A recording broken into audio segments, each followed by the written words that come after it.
quite frankly, on the NRL, it's cowardly. We have completely messed with their heads. Sorry to any Adelaide fans listening, but you guys suck. G'day everyone, welcome to Sports Ranting. We're going to kick off today with some cricket, Jimmy, with the Aussie team considering getting up to a bit of mischief. Well, it was the talk of the town, wasn't it? Do we throw it and kick out England, or do we just play it out and try and win the game? And in the end, we won, but Jesus, it wasn't convincing at all. Like, the batting performance from Stoinis and Head was good, but the conspiracies were floating when we lost 3 early wickets in that sort of inning. So I don't know. I think it would have been funny if we had have lost, because then England would have royally cracked the shits and then just called us out for being cheats and throwing the game. But As opposed to usual. Yeah, well, exactly. But in the end, they survived thanks to us. So, well, you know what? Scotland really played their part because they batted really well. Like McMullen, he was like that was a great innings from like a minnow. Like they're a minnow nation. They had players playing in county cricket and stuff like that, but they just haven't had this international experience. And like I think it showed at the end. Like they just couldn't shut out the game. But I mean, come on, Australia, you really should have just knocked England out of that tournament. Like, the opportunity was right there. Anyway. I think the whole thing was hilarious, and it seems to get back into more of spirit of cricket and moral victories and all this rubbish that we keep hearing from the Poms. Even Matthew Mott, who is supposed to be an Aussie, took it very seriously, and I know Josh Hazlewood really well, and I don't think he would do that kind of thing. Like, we have completely messed with their heads. Yeah. There was no way they were going to try to really manufacture the result, I don't think. It was a great story. We then had Mitchell Stark come out and blame the media for blowing it up. And I'm sorry, Mitch, if a professional cricketer comes out and he literally talked about manipulating the result. If we can get them out of the tournament, that's in our best interest as well as probably everyone else. And saying we could go a bit slower in the closing. Whether you get close and you just knock it around and drag it out. He said, yeah, we're considering doing it no matter how true or otherwise it was. But we just seem to be so inside England's heads, and until they beat us in one of these major things, I think we're just going to stay there, and I'm absolutely loving it. I would have loved to have seen the blow up overnight and this morning if Scotland had have won that game. Like, to Scotland's credit, as Mert said, they played a hell of a game. They just, when it came to it with the ball, couldn't get the job done. They just didn't have what it sort of took at that top level. But my God, I would have loved to have tuned in and just seen Piers Morgan just having a dip at us for the spirit of cricket. That would have made my week. But like, I don't know, quite honestly, it got to a point where it was, I mean, if Scotland won, they go through, obviously, because they finished on the same points and everything. But when it comes all down to like net run rate and stuff like that, well, I didn't understand why the ICC had such a big issue with manipulating the results. Like, why wouldn't you want to manipulate the more favorable result in a tournament like that? That's how the tournament's set up. If you've got like these things where you haven't got rain days and anything like that to make up for games like that, well, that's what you get. Like that's what happens. So, I mean, they ended up like demolishing Oman and doing like basically what they needed to do. But like, I don't know. It just it seems a bit weird that like, if the opportunity is there, wouldn't you rather knock England, India, like all these big name nations? The ICC wouldn't, obviously, but wouldn't you rather knock them out early to be able to not? And like, honestly, wouldn't England do the same to us? Yeah, absolutely. If shoes on the other foot, they would take it and run with it. But now it just sort of goes to show that now when, like, obviously we're not scared of anyone. So now we want to take on the best now that it's coming down to the clutch. So now fingers crossed we get to show England at some point and we beat them again like we did in the group stage. I know, it just makes me laugh to think of England players sitting in their like hotel room shitting bricks for 3 hours while Scotland were on fire. And watching the Aussies just knock it around a bit, take singles, and it's been a pretty fascinating tournament. It's a funny one because it's not probably getting a huge amount of publicity yet. It's kind of buried on Prime Video. I don't know if people even really know where they can watch it, but the Kiwis are gone. We've had the Pakistanis are gone. America have made it through. They're going to face the Windies, which is pretty incredible in home soil. I've seen on ESPN shows like PTI, they've talked about the cricket, and I've never heard them talk about cricket ever before. So it's a nice little advantage for them, or just nice little sidebar of it being in America for them to actually talk about it and their team winning a few games. But I think South Africa are playing England. So South Africa have looked pretty good, but we know what they're generally going to do in a semi-final. But it's been pretty interesting. And also, I don't know, I'm reading up, you guys, that it's not just like the top of the pool isn't the top seed. They've got a bizarre setting. So Australia is actually... We're with India, and we're with India. We're with Afghanistan and Bangladesh. So it's actually a pretty tricky run from here, because Afghanistan have been on fire. Like their spinners are like Rashid Khan is just like tearing up, and like he's not alone. They've got a pace bowler who I can't think of his name, Faruqi, I think it is, who's on fire. So it's going to be tough for the Aussies, but yeah, hopefully. But we had days of Poms whinging and, they wouldn't really do this, would they? And I just lapped up every minute of it. I thought it was fantastic. Oh, we all did. And do you know what, as well? There hasn't been really that much mention about David Warner, because he's doing his job. Just as I think me and UJD predicted, is that he just wanted to. I just needed to throw in Warner here, just because. Didn't he get one? Yeah, but that's what a great shot. Yes, forget about that one. Forget about that one. It to just we'll give it. You're only as good as your last. No, we'll give him that one. Exactly. Just look at what he's done. Drop him. JD, the Sydney Swans and Taylor Adams just sort of came from the clouds, but it was Taylor Adams's little 7 that got under the skin of the Crows and just somehow became the biggest talking point of the weekend. Jimmy, I could just lap this up. I think this is just fantastic stuff. And some of the hand-wringing that's come out since this, like, there should be some kind of sort of repercussions for Adams, and, it's a bad look for the game and all of this stuff. The commentators that came out, the only ones that I would listen to are the ones that said Hinge, the Adelaide guy, should be dropped because he fell for it. It's just a classic agitator move. This happens all the time. It's like if you've got brothers, that the bloke who throws the second punch gets in trouble. It's the same thing that happens in professional sports so often. It's the guy that does the first little cheeky one, the ref misses, and then it's the guy that retaliates, gets done. All he's doing is saying Amadi's going to kick his 7th, and Adams is a known agitator, and you come in and wipe him out. And the Swans were getting momentum back, but the game was still there, and the Crows had played really well for 2.5 quarters. The Crows guy just got sucked in, and well played to Adams. Full stop. Mm-hmm. Yep. That's the job of a pest, isn't it? They go in to try and make them actually retaliate. And I guess it just shows the mental weakness, because Adelaide had lost the lead, and that just opened the floodgates. But I mean, it also overshadowed Amadi's incredible performance. 9 goals. That's, for a guy pretty unheralded who'd only kicked 4 in his best game. That's pretty amazing result. And but yeah, Hinge, what are you doing? That's an absolute brain fart. What are you doing? That's the thing.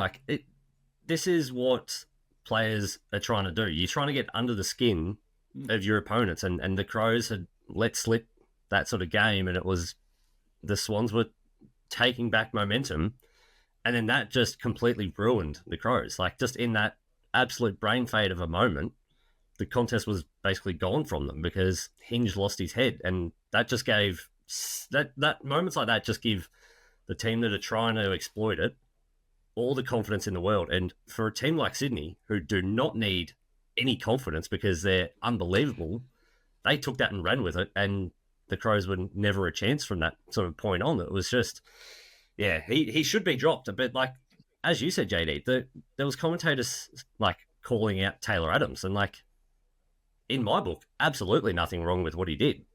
What did he do? He held up 7. Oh wow! Yeah, whoa. Watch out, guys. But suspended for 10 weeks. He'd Come also on. been giving the Crows heaps of shit before that, and he was giving them stick before. Welcome to footy. To take the shot, whatever. No, mate, it's all completely part of the game. And as you're saying, Jimmy, against any team, you don't do it against the Swans. You don't need to give them any opportunity to get on a bit of a roll. Just on Amadi as well. Come on. Yeah, taking him. What are you doing? Chance to kick 10. And he's sitting on the bench. I know you're thinking about next week or whatever, but it was amazing looking at the stats of, guys just do not kick bags anymore. The fact that, some of these big key forwards have, had some good games this year, but 6 was the most. Amadi kicked 4 in 2 separate quarters in the game. First time since Buddy in... But the previous best being 4 for his career. But amazing to watch. He's sort of been a bit of an almost man, Amadi. Like, he's had some chances, he's had some injuries, he's been in and out of the team. So, and he was suddenly up in Coleman medal contention. If you kick one big bag these days, you suddenly could win goal kicking. But just a word on the Swans as well, Jimmy, that everyone's basically handing them the flag now. We know that there's lots of examples over the years of the standout team in the home and away season not winning it. But just how do you feel they're shaping up? They're looking... Well, they look incredible, and it's the same thing that we spoke about, what was it, a month or so ago, is they've still got these unbelievable players sitting on the outside. Like, Luke Parker obviously went and did himself a mischief by collecting a player well off the ball. But back half of the season, he'll be cleared and free to go. So even if one or two of their sort of star midfielders goes down, they've got Luke Parker in the wings. They've got Callum Mills still. Like, they're clicking. Just captain.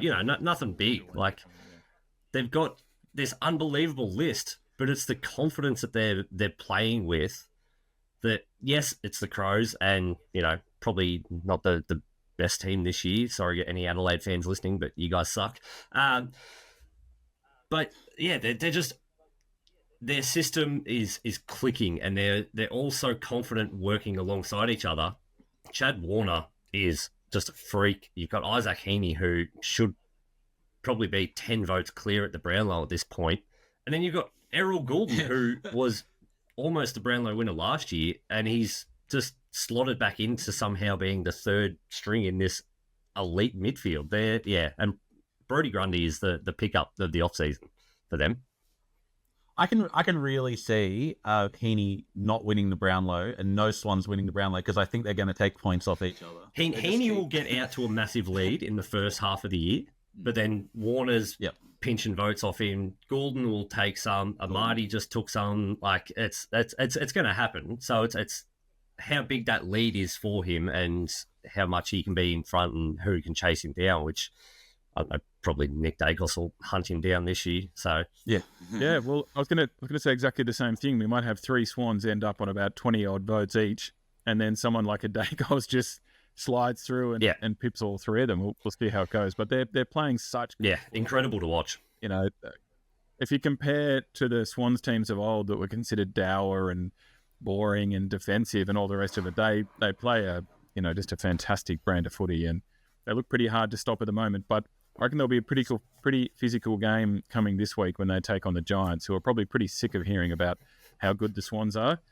And their coach, Kingsley, was very complimentary on the weekend, but deep down this week they're going, right, let's absolutely smash these guys and see how they hold up. That's what you have to do. They're the king. You got to take the king's head off. So yeah, it's going to be a tough run home. Like, they've set themselves up now to be, well, they've got one hand on the premiership, which is probably not the position you want to be in, but also the position you do want to be in, because every team is now, you're the target. So it's going to be a good, fun back half of the year. Well, I'll probably just say, bless the Richmond Tigers, the mighty, shitty Richmond Tigers, because if they hadn't somehow jagged about a 2-goal win over Sydney, they'd be undefeated. And we'd be talking about, is this one of the best teams we've seen, in modern era, all this kind of stuff. At least they've had that one loss. I think if they hadn't lost a game yet, people would be looking further ahead and going, how far can they go? There was that famous Bombers 2000? team. 2000, maybe? Yeah, when they lost the very last game, when they were about 21-0. Still, let's not talk about that grand final. As a Melbourne fan, we do not talk about that one. Oh, you had a so let's. We're getting off track. And then, that Bombers team should have won more flags than they did. And then the Brisbane team came in and won those 3 in a row. And you need to take these opportunities while they're in front of you. We've seen, people are already talking about this Sydney team as a dynasty. And it's like, let's just win one. All right, look, we're going to switch to another code. Yeah, we can leave. Basically down tools and and head offset now because Mertz is coming from the very long run-up. You're pretty much pissed off with NRL. Where do you want to start, mate? Oh, just every week it's just a new piece of idiocy. So so it just blows me away how the NRL can just find new depths of stupidity. This week it was Friday night's match between the Rabbitohs and Broncos. So Rabbitohs were well on top, and when Jordan Ricky had like the biggest brain explosion of the season. Just watch Cam Murray on the outside of Cody Walker here. Oh, hello, Jordan Ricky. He has put the shoulder into him. Well, you want to hope that there's no head contact. I actually don't care what people think of the hit because there's been so much debate about whether he hit him in the head or anything like that, but he hit him in the head. I've watched the replay 1,000 times. I even wrote the story on Friday, and I got a screenshot of Murray's face rippling as his chin is hit with the shoulder. He hit him in the head. Like, it's a head high tackle, like, every day of the week. But not only that, he hit him without the ball with enough time to not shoulder charge a bloke in the face. To me, after, like, Suwali's hit in Origin, like, it was no doubt, like, the second it happened, send off, 100%. What happened instead? Latrell got sin binned for running in and doing some light pushing and shoving.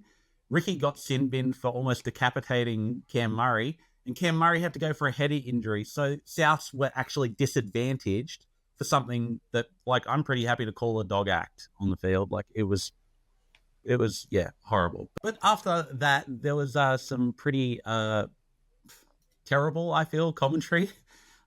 So here are some of the arguments from after the game. Mitchell escalated things, nothing to worry about, I don't think, anyway, other than doing his time 10 in the bin. It's consistent with what we've seen, nothing to see move on. Jordan Ricky sin bin or send off? Well, it was.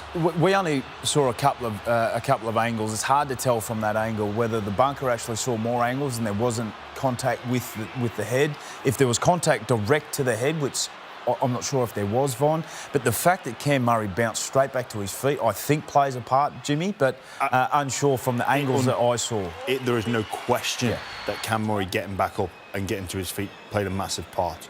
If Murray is down there or that tackle is 1 centimetre higher, or Murray, as in the case that we've seen in previous examples, falls into collision, Ricky's gone. Yeah. I thought the bunker and the referee got exactly right because, Murray jumped back up. So that says that the bunker saw replays that didn't say that was direct contact. So it is a sin bin late shot off the ball. And Latrell Mitchell can't come in and do it. I thought they got that right. And what makes it even crazier is that Kevin Walters thought he deserved the send-off. Thought he's lucky to stay on the field, to be honest. So we live in a world where the coaches come in to defend their players to the hilt, no matter what the hell they do on the field. And Walters said that should be a send-off because that's how bad a shot it was. Latrell rushing in, whether it deserved a sin bin, it's kind of up for debate. Like, that's the way the game's going nowadays. But, like last week we had a guy literally sin bin for dropping a ball on another bloke's head, which, like, it's becoming pretty soft. But if you're arguing Ricky actually got him... didn't get him in the head because he got back to his feet, it really is beside the point. All contact sports are reckoning with head injuries and concussion and multi-billion-dollar lawsuits. So honestly, who really gives a crap if you got him in the head or not? It's not necessarily about this hit. It's about the next one and a shot that does knock a bloke out. After the match, Murray said he hit him in the chest and that it wasn't that bad a hit. But just because he wasn't concussed doesn't mean it wasn't a bad hit. Murray was never going to throw Ricky under the bus. He's just that old school kind of player who does that. But I believe what my eyes saw, and it was every day of the week, it was a hit to the head and a shoulder charge on a player who didn't have the ball. It was a sin bin. A 2-week ban was ridiculous. It's inconsistent, and it's, quite frankly, on the NRL, it's cowardly. The referees can't make a decision, and the bunker can't make a bloody decision. NRL needs to have a good hard look at itself and work out whether they want to quibble over the tiniest details or if they actually want to protect players. Yeah, it's really the consistency, right? And that's well said, Mertz. And since we saw the Suwali one in Origin and everyone goes, yep, that was the send-off, I think we've had 3. I reckon we've had 3 since then that all looked pretty similar to that. Sometimes the guy's knocked out, sometimes the guy gets straight back up. But it doesn't matter. If you do that tackle and you hit the bloke in the head, it should have the same result across the board. Yeah, and that was Cooper Cronk's point, that he was saying that, like, but he got straight back to his feet, so I don't think he got him in the head. I don't think... It was off the ball. Like, he didn't have the ball in his hands, and he got hit close enough to the head for me to go, that's a send-off every day of the week. Like, you just got to, like, make that call. Like, it's the same as the Suwali thing. People are going on about, like, was Reece Walsh slipping? Does it matter? He hit him in the head. Like... Yeah, and he literally was ruled out of the rest of the game. So, yeah. Murray wasn't. Murray came back. He went off for a head injury, came back. He was fine after it. But, like, he might have been hit in the head. He might have been concussed, but just not felt it because he was just so focused on getting in the Origin team. He's just like hard not a player. Like, but yeah. But just on that, that's a good segue. We had the Origin team last night, and just on Latrell Mitchell, who's been in trouble with the judiciary half a dozen times maybe this year. He's been fined. Yeah. He's been suspended. He's running into a contest that he should probably be staying out of, and he's probably lucky again that he's free to play. Defending his teammate. I know, I understand that, but he also needs to stay on the field. And if he's so desperate to get back into the Blues team, as he says, you probably don't need to be getting involved in those contests. But he has got a recall. This is classic New South Wales. After one game, and it was a heavy loss, we've got 5 changes. We've got a new halfback. This just seems to be what we do. But just Mertz, first of all, what do you make of the squad? I think it's a much better Blues squad. Nico, I mean, he's unlucky. He just, like, it's hard to be a halfback at the best of times, and then when you're missing an extra player, like, it just becomes that extra level of difficulty. But his kicking game was terrible, and that's why Moses has come in for him. I actually think Latrell's a good person to have there. He's just aggressive enough, and he'll be able to hide a little bit out in the centres and not play a fullback kind of role. So he'll be able to just inject that X factor kind of thing. Some of our viewers won't be aware of how bitter and twisted a Parramatta fan you are. And so now that your halfback is in there, do you reckon he's the man? I mean, he's going to have a better kicking game, you would think, than Nico at the very least. Moses has a great kicking game, and he has a great, like, running game if he follows players, the forwards up. So he's going to be good behind that forward pack. And I think having Luai there is a good option as well as the 5'8", because I think they were kind of like the scuttlebutt was that they were talking about Cody Walker coming in for it. I think Moses will be better. He can kick teams to death. Like, he can do that on his own. If Queensland are really, like, playing a territory battle, he'll just kick it down into the corner every single time. His short kicking game's not fantastic, but long kicking game, there's no one better in the league. Murray's barely had any time back, and he's been thrown back in the team, but I've loved him playing for New South Wales. He's just that player. He's an Origin player. The Connor Watson one was Connor Watson was the one I was trying to remember. he was left field for me. I know he was kind of in the mix for game one, and he missed all of last year. But they need a utility who can play any role in the forward pack, halves. It's like, he can really play anywhere. Like, he is that Mr. Fix-It kind of. Yeah, Trent Robinson said after the game the other night that he thought about putting him on at 13. He thought about putting him on at 6. He can sort of play him anywhere. Yeah. Anyway, we've got a perfect utility for it. We've got our Victoria / Queensland / whatever you want to call him being very quiet and smug over there at the moment. So is the mass change just so that you blokes can then have an excuse of, the team didn't have enough time to gel, and it was this, that, and the other. Don't worry about it. It's going to be a whitewash. Let's just move on. No excuses, mate. I just hope we keep 13 players on the field for more than 10 minutes.